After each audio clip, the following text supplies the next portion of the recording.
Moray Rabotai, Shabbat Shalom. Nous sommes Parashat Kedoshim et nous commençons Pirkei Avot, Perek Aleph. Nous allons parler de la Parashat de Kedoshim. C'est marqué Kedoshim Tiyun, nous devrions être saints. Ki Kadosh Ani Mekadishrem. Puisque c'est Kadosh Baruch Hu qui nous a mis au monde et c'est lui qui nous a donné la Torah pour être saints, il nous demande d'être saints. La question se pose, comment être saint? Comment? Faire grandir une barbe, avoir des péotes? Comment? Étudier la Torah toute la journée? Rachid dit clairement, là où on parle de sainteté, c'est plutôt se préserver des femmes, de ne pas aller chez les femmes interdites, puisque c'est là-bas où il y a toute la Touma. Donc il faut absolument se préserver de ça. Mais si c'est le cas, et c'est vraiment le sens du pasouk, ça serait un petit peu difficile. Pourquoi? Parce que tous les interdits, toutes les femmes interdites sont déjà écrites. Pourquoi il va redire? Mais peut-être la Kavanah de Rachid pour dire que comment on acquiert la Kedusha, c'est au moins que la personne se limite d'avoir affaire qu'à des femmes qui sont permises et pas des femmes qui sont interdites, pas sa soeur, pas sa tante, pas sa mère, pas toutes les femmes interdites. Donc c'est ça qui fait la Kedusha. Parce que chaque fois que dans ce domaine il y a une baisse, Am Israël rentre dans la Touma. Mais le Ramban dit, il n'accepte pas cette explication. Il dit, puisque ça c'est déjà marqué. Donc lui, il propose autre chose. Il dit que la Torah, elle parlerait plutôt d'autre chose. Elle parlerait des choses permises, justement. Il dit que quand est-ce que la personne devient sainte, c'est quand elle se limite dans les choses permises. Cela veut dire, le vin, par exemple. Est-ce qu'il y a un interdit de boire du vin? Non, aucun interdit. Mais celui qui exagère, eh bien, il peut arriver à des choses très mauvaises. Il dit, tu as raison. Il dit, comment ça s'appelle celui qui se limite dans la boisson du vin? C'est un kadosh. La femme de la personne, elle est permise. Alors, il peut aussi exagérer? Non, limite-toi. Manger, c'est permis de manger. Oui, c'est vrai. Mais viens rester toute la journée au restaurant et manger que les bonnes choses. Il dit non, limite-toi. Se limiter, c'est la kedusha. Celui qui sait freiner ses ta'avot, ses envies, c'est quelqu'un qui est kadosh. C'est pour ça que quand on voit quelqu'un de très kadosh, quand on parle par exemple de Baba Saleh, de Rahan Kanevski, qui ont beaucoup de kedusha, en quoi leur force? En quoi? Quel est le moteur de leur force? Eh bien, tout simplement, ils savent fermer leurs yeux, ils savent se contenter d'un petit peu de manger, se contenter d'un petit peu de sommeil, se contenter d'un petit peu de choses, et puis ça leur suffit. C'est pour ça qu'on dit que tzaddik, katamar ifrah, le tzaddik, il est comme le tamar, il grandit. Le hetz du tamar, j'ai perdu le mot maintenant, le hetz du tamar, il grandit dans le désert. Et il donne de très grandes palmes et il donne des fruits très métoukim. On dit que quand quelqu'un est tzaddik, dans le désert, il n'y a pas beaucoup d'eau. Ça lui suffit. Avec ce qu'il prend le tout petit peu d'eau, parce qu'il a de très très grandes racines, il arrive à donner des dattes, qui est un fruit très très très sucré, et il arrive à sortir des palmes pour protéger tout son entourage et donner de l'ombre à tout son entourage.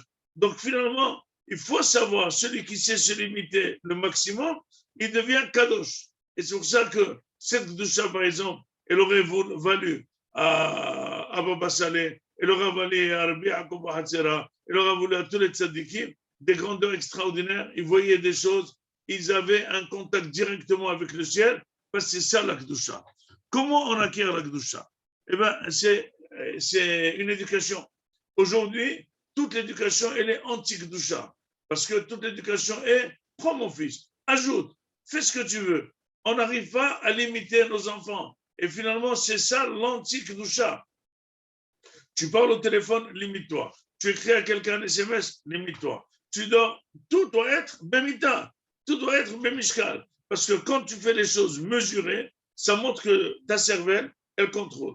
Quand c'est démesuré, ça devient quelque chose, une passion, une passion négative, et c'est très très grave. C'est pour ça que la société moderne, elle est très enfoncée dans les passions, dans les envies, dans les choses. On n'arrive pas à freiner. Les gens font énormément de bêtises eh bien, ils sont là pour les faire. Ils ne peuvent même pas freiner. Ils ne peuvent rien faire contre. Ils ont été éduqués dans cette éducation.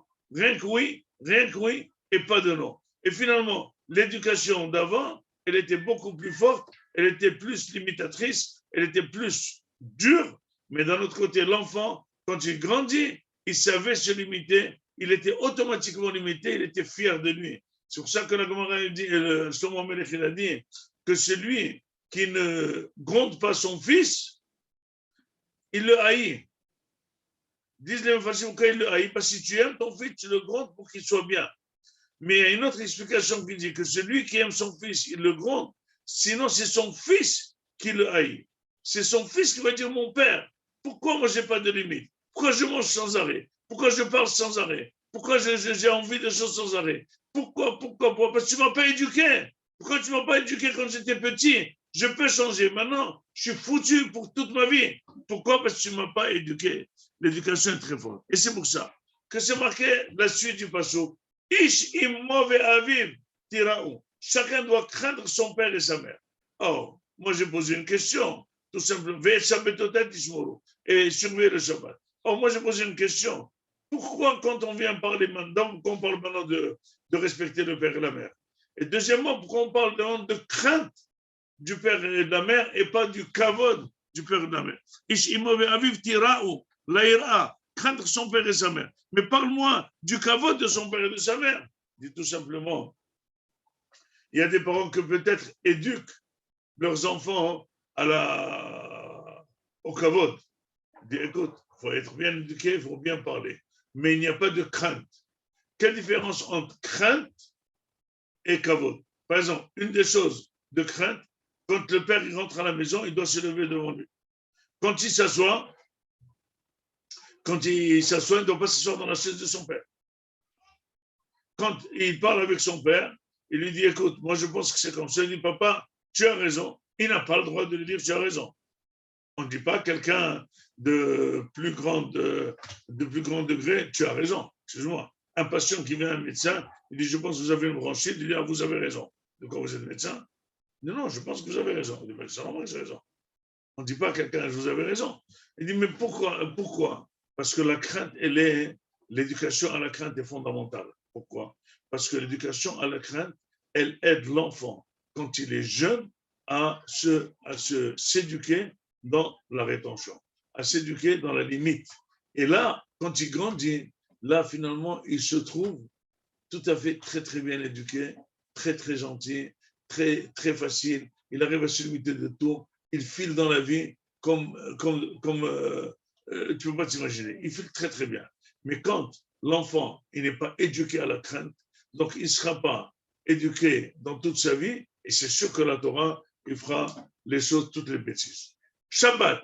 Shabbat, c'est pas marqué Shabbat, Tiskeru, au Shabbat, Techabdou, bien que on est hayav de Shabbat, on est Shabbat, c'est Tishmoru. Ce qu'on Tishmoru, ne pas faire. Shabbat aussi, c'est une éducation de ce je ne peux pas faire. Je ne peux pas allumer, je ne peux pas cuire, je ne peux pas toucher, je ne peux pas porter, je ne peux pas faire. C'est quoi je ne peux pas, je ne peux pas, je ne peux pas. Vous savez, à qui se dérange, je ne peux pas, je ne peux pas, je ne peux pas. Ceux qui sont habitués, éduqués à faire ce qu'ils veulent. Mais ceux qui sont habitués à éduquer, à ne fait pas, dès qu'il reçoit un ordre, il ne sent même pas que c'est un ordre, il le fait tout à fait spontanément. C'est logique, c'est normal, etc., etc. C'est une éducation. C'est pour ça, Mouraï Raboutaï, que maintenant, nous attaquons les Pirkei Avot, nous attaquons le Moussar. Tout le Moussar dépend que si jamais on a avec qui parler. Tout le Moussar dépend que si jamais on a des enfants bien éduqués, et si nous-mêmes on est bien éduqués. Tout le Moussar correspond si d'abord on est équilibré dans notre vie de tous les jours. La manière de faire le karas, la manière de parler, la manière de manger, la manière de travailler, la manière d'être honnête. Toute notre vie, elle est équilibrée. Une fois qu'elle est équilibrée et on a l'akdusha, parce que c'est ça l'akdusha, à partir de là, on pourra aller et demander à quelqu'un de faire en sorte de faire du moussar, de rendre service, d'améliorer sa personne pour devenir un grand tzaddik. Je souhaite à tous Shabbat Shalom, Omer Vorach.